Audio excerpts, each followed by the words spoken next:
Hi, my name is Mo Willen, and the topic of my presentation today is customer relationship management.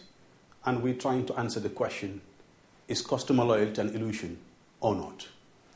And to help us answer that question, we'll first like to specify what the learning outcomes are from this presentation.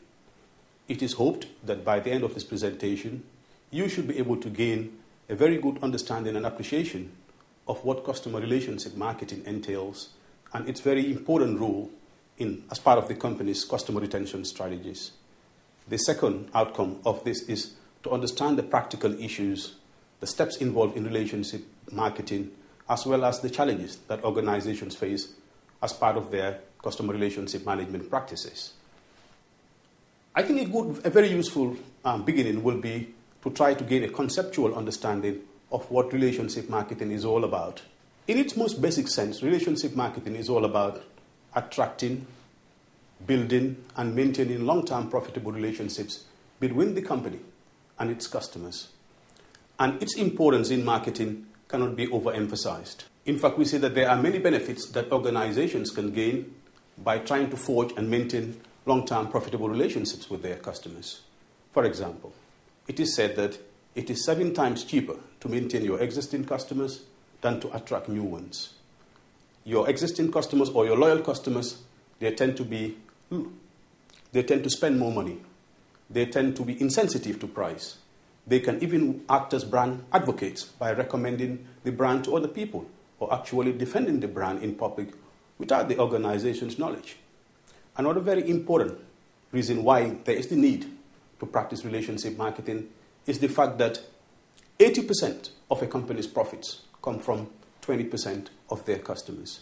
However, in order to be able to forge and build long-term relationships with our customers, there are 3 fundamental bases that need to be addressed here. And these 3 are: 1, there is the need to develop trust between the organization and their customers. Another very important aspect of the relationship marketing is the need for commitment by both parties to making the relationship work. And of course, the final one is that there is the need for cooperation between the service provider and their target market customers. And in the end, what happens is that there will be a win-win situation between the organization and their customers. The practice of relationship marketing is quite recent.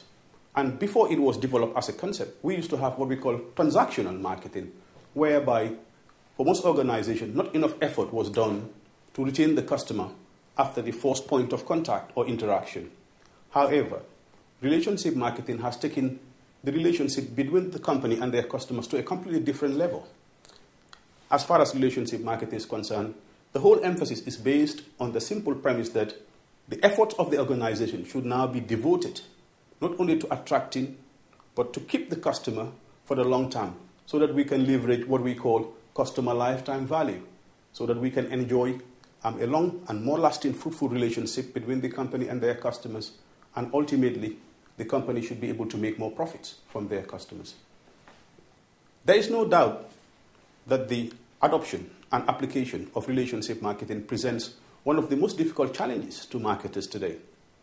And this is mainly down to such reasons as the fact that there is now increasing competition in the marketplace.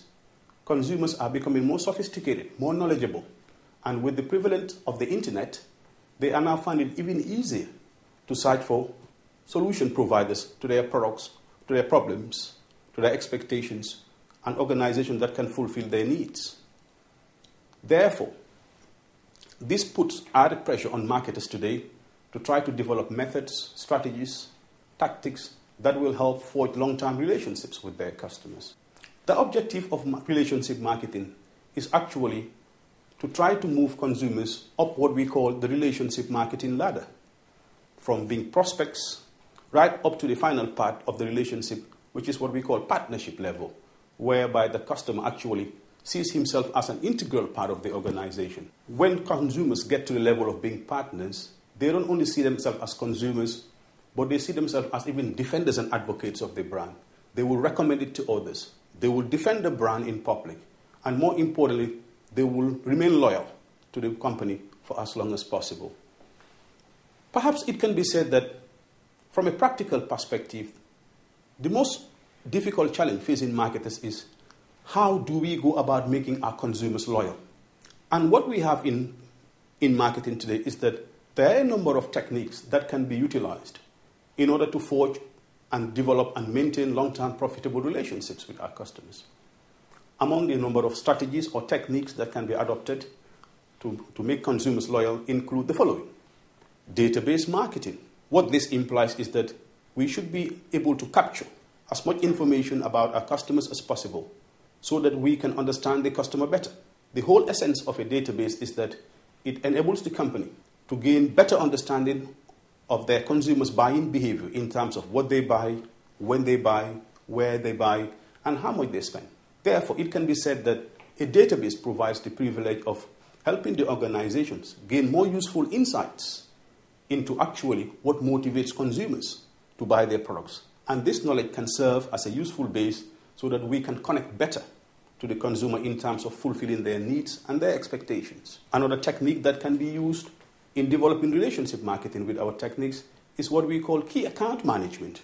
And this is what I'm emphasizing on, because what this entails is that not all consumers are the same for the organizations. In fact, segmentations comes in here.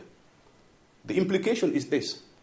For those consumers that are most profitable to the organizations, we should appoint managers or employees whose main priority is looking after the needs of these consumers so that they can be better satisfied. Like we said before, 80% of a company's profits come from 20% of their customers. Therefore, we should devote adequate resources in terms of personnel so that we can match the requirements of these 20% of our customers who provide most of the company's profits. And today, this is a widespread practice in industry. For example, if we look at the context of banks, they don't treat all their customers the same way. For those perhaps that bring in the highest deposits, they do appoint what we call relationship managers. And the job of these managers is to try to fulfill the needs, the expectations and wishes of this very profitable segment so that they remain loyal. It is believed that if the customers or these key accounts are happy with us, there will be no need for them to take their custom elsewhere. Another technique that can be utilized in the practice of relationship marketing is what we call customer loyalty schemes. Today, this is a very prevalent practice in industry. What customer loyalty schemes imply is this, that by giving extra incentives to your consumers, that might motivate them to remain loyal. And there are many, if we put it into perspective, there are many organizations that adopt the practice of loyalty schemes. Sainsbury's, for example, in England, they have the Nectar card. Boots have the Advantage card. And British Airways has been at the forefront of this with their what we call frequent flyer schemes, which implies that the more you fly with them, the more points you earn, and then that can be redeemed for a free flight. Again, the implication is this. It is hoped that by giving consumers these added benefits or incentives, that will keep them in the relationship. Another very important aspect of developing relationship marketing is what we call internal marketing, which implies ensuring that the organization's employees are well trained, well motivated, carefully selected, so that they can actually be in a better position to deliver high quality customer service. There is no doubt that customer satisfaction or loyalty can either be satisfied or dissatisfied at the customer contact point, where the customer interacts with the company, what we call the moment of truth. If the employees are able to deliver consistently high quality of service, this we believe will go a long way in ensuring that our customers will remain in a relationship with the organization. Another very important technique that can be utilized in forging long-term relationships with our customers is what we call continuous customer research. The implication is this. The needs of customers never remain the same all the time. They change. As time goes on, the needs and wants of consumers do not remain constant. They evolve all the time.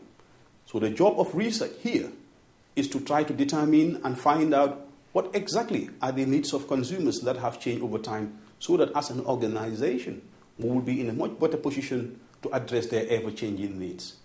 If consumer requirements change and we are not able to capture these changing requirements, therefore the company will not be in a position to satisfy their need. And ultimately, if we cannot satisfy their needs, consumers will actually transfer their custom to another provider. Inasmuch as it's very important to adopt and practice relationship marketing, I also believe that it is important to try to pinpoint what are some of the limitations that can actually hinder the development of long-term relationships with our customers. And among these limitations can be mentioned the following.